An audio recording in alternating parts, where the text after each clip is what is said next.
Es bien sabido que cuando comienza un año, comienzan retos, ¿no? Ya estamos pensando en ellos el 31 de diciembre en la cena de Año Nuevo.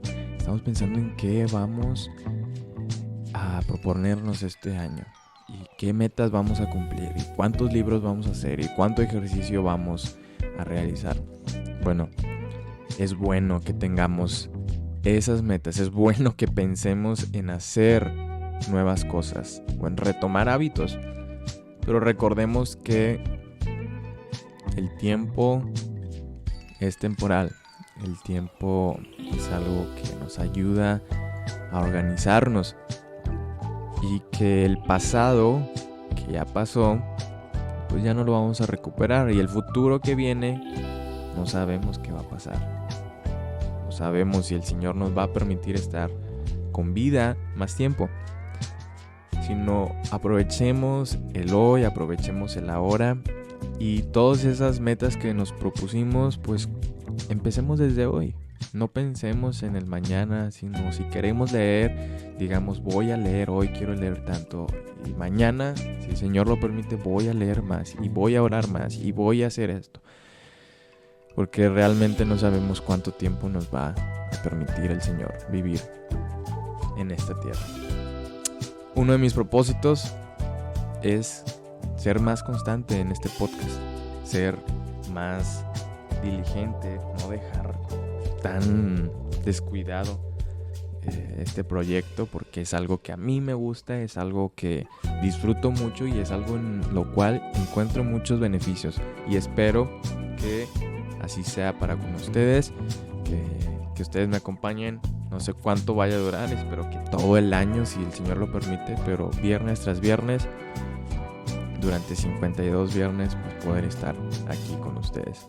Entonces, sin nada más que decir, les doy la bienvenida a este nuevo episodio. Espero que hayan tenido un muy buen año, una muy bonita Navidad, que tengan salud y que pues la estén pasando bastante bien. El día de hoy me gustaría compartirles acerca de algo que he estado pensando últimamente. Es algo que leí hace tiempo estos versículos, pero algo que me hizo pensar mucho últimamente. Y me gustaría que estos podcasts también pues tuvieran como centro al Señor Jesús, la obra que Él hizo por nosotros en la cruz. Si podemos aprender de otros temas, excelente, pero que el Señor sea nuestro centro en los mensajes que digamos. Dice Mateo capítulo 26, versículo 26 al 29. Y mientras comían, tomó Jesús el pan y bendijo y lo partió y dio a sus discípulos y dijo: tomad, comed, esto es mi cuerpo. Y tomando la copa y habiendo dado gracias, les dijo diciendo: bebed de ella todos, porque esto es mi sangre del nuevo pacto, que por muchos es derramada por remisión de los pecados. Y os digo que desde ahora no beberé más de este fruto de la vid hasta aquel día en que la beba de nuevo con vosotros en el reino de mi Padre. Jesús dice, parte, toma el pan y el jugo.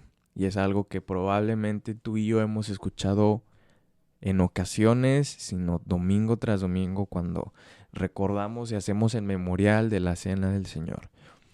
Pero hay algo bastante interesante que menciona Jesús aquí, que esto es el nuevo pacto. Y eso para mí me hace pensar muchas cosas.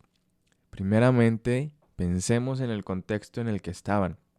Estaban en la Pascua judía. Había una fiesta, había una celebración en ese momento. Y esta celebración implicaba mucha gente. Venían de muchos lugares. Dice Hechos 2 que había gente de muchas regiones. De Egipto, África del Norte, Asia, Grecia, Mesopotamia, Arabia incluso.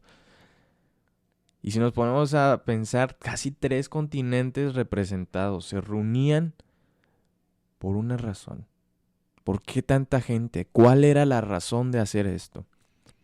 Dios les enseñó al pueblo de Israel que había un solo Dios, que no había otro Dios más que Él. Y para reafirmarlo, había un solo lugar de adoración. No había muchos puntos para adorar a Dios, sino había un lugar especial donde estaba esa presencia de Dios, donde Él estaba. Y ese lugar durante los años cambió. Fue el tabernáculo, luego el templo, fue destruido y volvieron a construir otro templo. Ese lugar en el que la presencia de Dios habitaba en ese momento era el templo de Jerusalén. Ahí era donde estaba la presencia de Dios. Y en ese lugar, en Jerusalén, se tenían que reunir todos a celebrar la Pascua. Allí estaban los sacrificios, estaban los corderos. No había otro lugar más que Jerusalén. En el templo había muchas cosas. Entre ellos había un altar de sacrificio donde se ofrecían los holocaustos y los corderos. Detrás de ese lugar había el lugar santo. No podía entrar el pueblo. Había un candelero, había panes, había un altar de perfume, que era la adoración a Dios. Y ese lugar comenzaba a ser cada vez más exclusivo. Y enfrente del altar había una vela. Detrás estaba el arca de testimonio. Nadie podía pasar sobre ese velo. Nadie podía cruzar ese velo. Ese era el lugar de la presencia de Dios y la gloria estaban contenidos en ese lugar.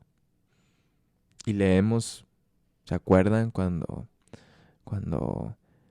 los hijos de Aarón murieron por poner fuego extraño delante de Dios? Ese tipo de castigos era lo que Dios daba a la gente que no lo obedecía con su lugar. Y ese lugar, si alguien entraba, si alguien cruzaba ese velo, moría. Salvo una vez al año, el día de la expiación, este momento donde el sacerdote tomaba un cordero, lo ofrecía por los pecados de él, del propio sacerdote, y por los pecados del pueblo.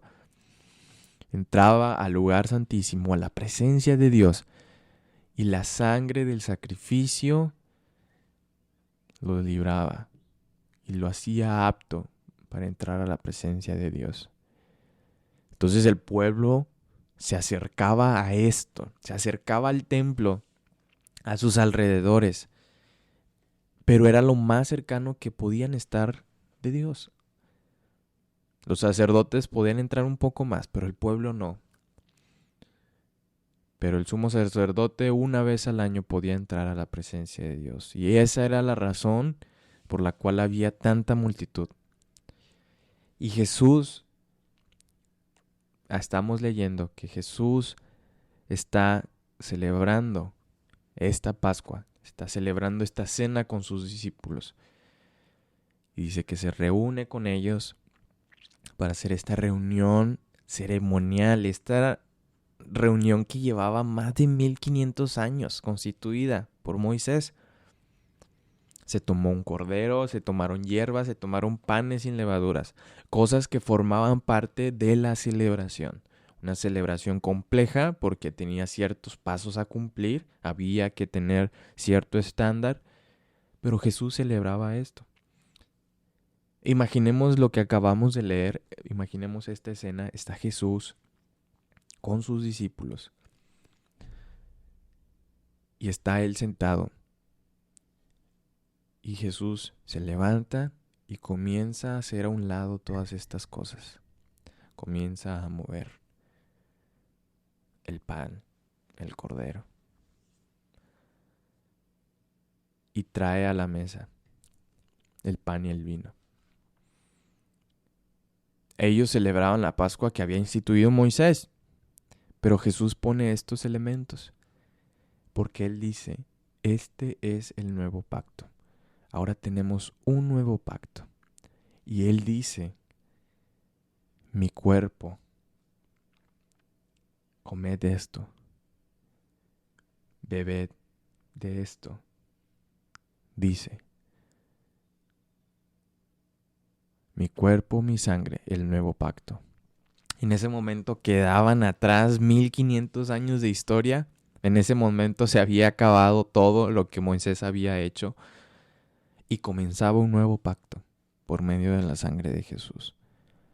Al día siguiente es llevado a la cruz y se cumplen las palabras que dijo Juan. He aquí el Cordero de Dios que quita los pecados del mundo. En ese momento en el que Jesús expiraba, los sacerdotes que estaban en el templo contemplaban cómo ese velo que no podía cruzarse, que era exclusivo, se rasgaba de arriba abajo. La presencia de Dios quedaba abierta. Ese lugar que era antes inaccesible, ahora era accesible. Jesús había abierto el camino a la presencia de Dios. Dice Hebreos, porque tal sumo sacerdote nos convenía, santo, inocente, sin mancha, apartado de los pecadores y hecho más sublime que los cielos. Porque tal sumo sacerdote nos convenía. Dice que no tiene necesidad cada día, como aquellos sumos sacerdotes, de ofrecer primero sacrificio por sus propios pecados. Lo leía, se los comentaba. Primero el sacerdote pedía por sus pecados para poder ser válida su entrada y después por los del pueblo. Pero con Jesús no era así. Jesús no ofrece ningún sacrificio por sus pecados porque Él es santo y perfecto. Los ofreció por ti y por mí. Y esto lo hace una vez y para siempre, siendo Él el sacerdote y el sacrificio. El sacrificio ya no tiene que renovarse. Y si ustedes recuerdan aquel momento, aquel episodio de Jesús con la mujer samaritana que se encuentran en el pozo de Jacob, que le dice a la mujer que aquí, en ese lugar, era donde tenían que adorar a Dios. Ese era el lugar.